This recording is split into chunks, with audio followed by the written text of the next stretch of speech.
chemical weapons and things like that. Went to war over this. Right. Under the legal definition in U.S. federal court, a weapon of mass destruction can be something like a car bomb or something that would do, if someone had a bomb that they could put in this room, for example, and kill dozens of us, that would be considered a weapon of mass destruction under the law. So it isn't necessarily what you think, like a dirty nuke, for example, that we all feared right after 9/11. But it is this term now that we use as though there's some consensus about what it is. Absolutely, and there's certainly the weapon of mass destruction and even the word terrorism have really been like kind of so conflated in the legal system, and how you actually define that, I think, is sometimes, specifically with terrorism, can be sometimes a difficult thing to define.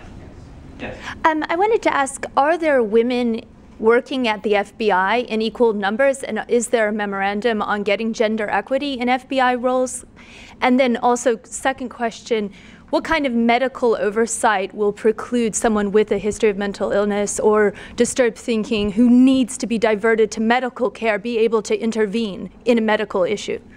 So on the women issue, there are a fair number of women in the FBI. I don't know specific numbers. I mean, the number of management positions obviously skews heavily toward men.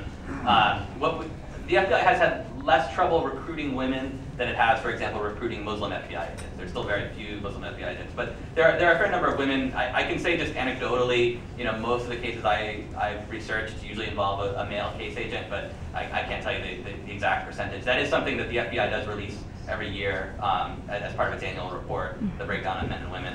As far as mental health, I don't know. It's a good question because it really hasn't happened. There was a case in Seattle involving a man who plotted with an informant who happened to be, I mentioned that the FBI used a child molester, and it was this case in Seattle. And the man he ultimately targeted were two men. One had a history of mental problems. He said he tried to commit suicide twice.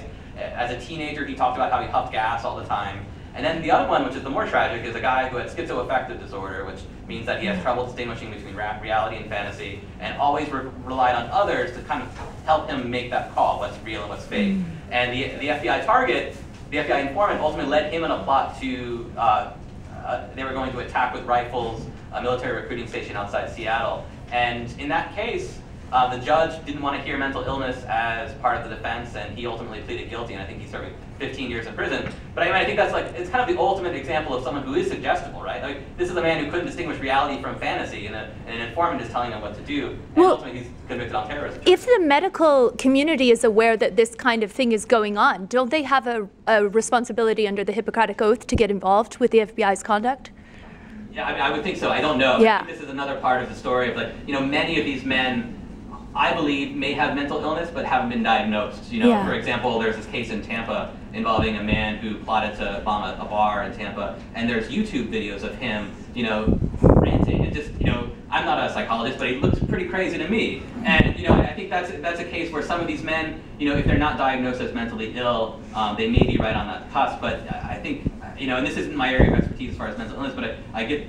My sense is that this is generally an underreported or underdiagnosed issue, and that in many cases these people that may be mentally ill aren't necessarily diagnosed as such. And so far, at least, this really hasn't come out as an issue at trial. It's been raised at times, but mental illness hasn't really been enough to no one's gotten off on insanity essentially. At least not yet. Yeah.